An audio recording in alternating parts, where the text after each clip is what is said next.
Next question. Yeah. Joy Tacon. I just want to say, I've come back from, I was living abroad for the last over 10 years, and you've done an amazing job for the respect towards athletes. There's a complete sea change in the UK. I was a professional tennis player. I'd got a degree. When I finished playing tennis, I didn't find any credence for having played tennis or anything, and I found it very difficult to get a job, so I went abroad to do that, and I really noticed the difference. Thank you for the next generation of athletes coming through. Thank you very much. Two more questions, in the front row here, and then Amy at the back.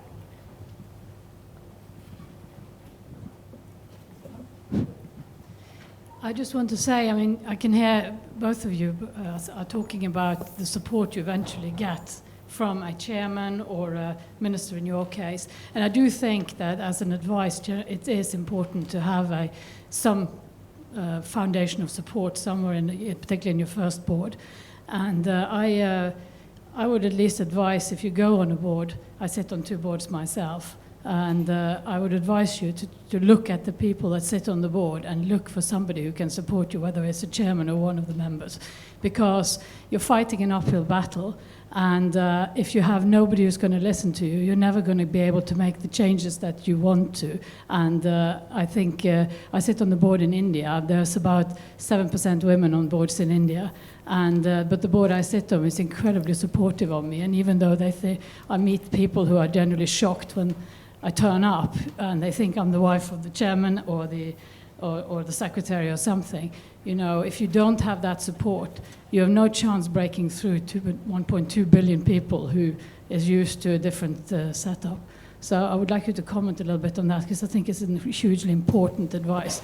I mean, you can say that you should break in and all women should get on boards, but if you have no support and you're the only one, it's going to be extremely difficult. I've got a question at the back. Baroness Campbell.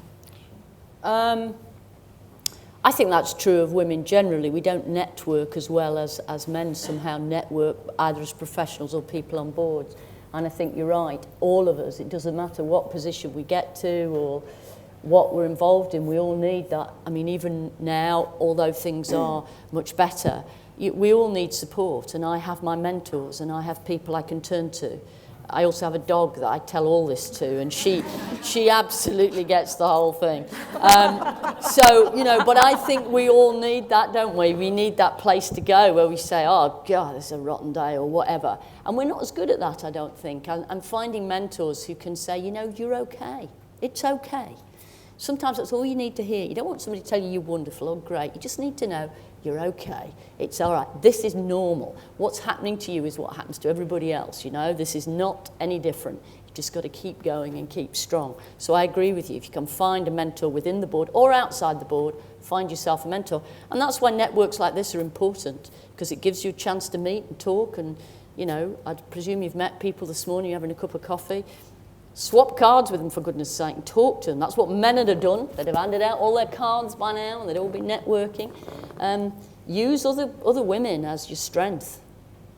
Yeah, I'd just add that if you join a board, I think one of your first tasks, if it hasn't happened throughout the recruitment process or the appointment process, is to sort of like find a friend on the board.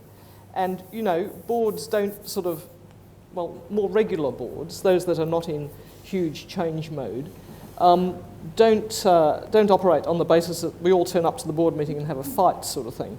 They clearly operate on the basis of consensus and discussion prior. And that's your opportunity to build coalitions with people, you know. Ringing up your colleagues who are a bit more senior and saying, well, what do you think about this issue, you know? I just want to have a chat to somebody, for example, will go a long way to making your life a little more comfortable. And I must mention the research theory that says, you know, one woman on a board is a bit miserable, potentially. So if you can get 2 or possibly 3, that might make it a little easier for you. But there's some amazingly supportive men out there, you know. Women on Boards has been blessed with support from top end of town chairmen and directors who are males as well as females. So it can be done. Thank you.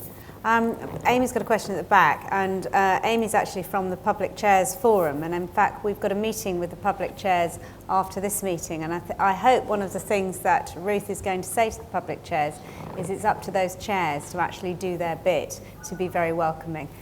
Amy, your question. Yeah. And just to build on that, I was really interested to hear, Baroness Campbell, that nearly half of your board members are now women. And I wondered if you had any practical advice that you could give to other chairs on how they could increase the number of women on their boards. Yeah, I've had quite a number of conversations inside DCMS because I'm a non-departmental public body, arm's length body as it's now called, from DCMS, as are most of the lottery bodies. I think the issue of diversity is really challenging, and I think one of the things about public sector appointments is that most people go into public service when they finish their day job. In other words, they get to retirement. So I am surrounded predominantly by men in their mid to late 60s, early 70s, all of whom have got time on their hands, all of whom have put themselves forward for public service, and I commend that. But the challenge is the remuneration for that role is not actually a remuneration, it's an honorarium.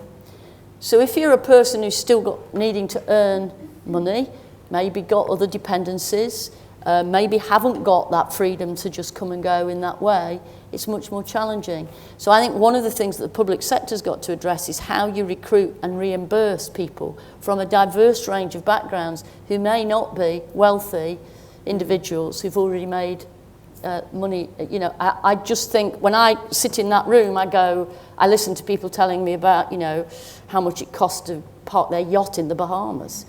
Well, I haven't got a yacht. I haven't even got a house, for God's sake. So, you know, it's that kind of reality check about public service must be accessible to people who want to contribute but can't contribute at no cost, if you like. So I think that's number one.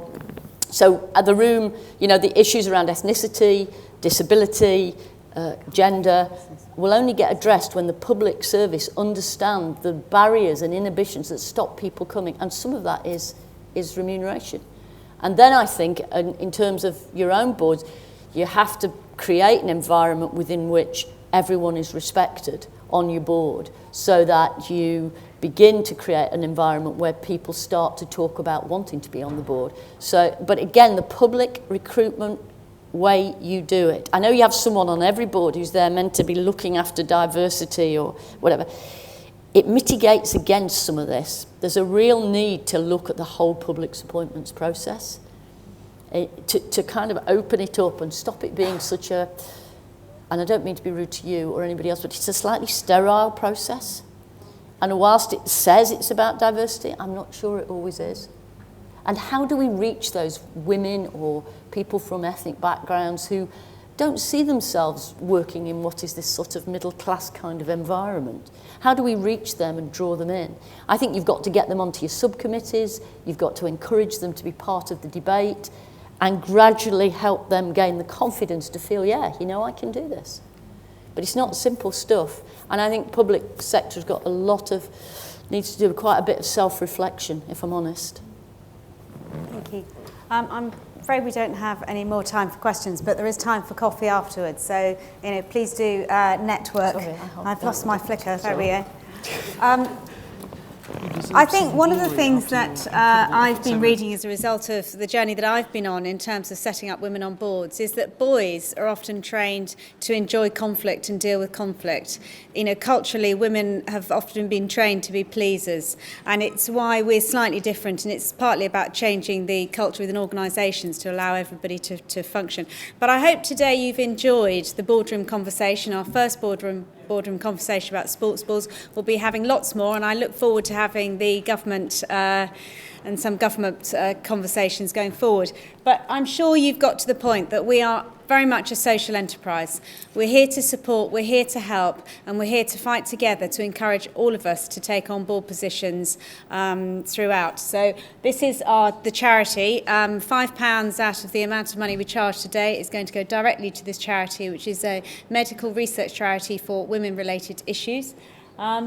And thank you very, very much for coming. Please sign up to Women on Boards. Please continue to be part of our journey, and you know, come to one of our workshops and see what else we do. Thank you very much.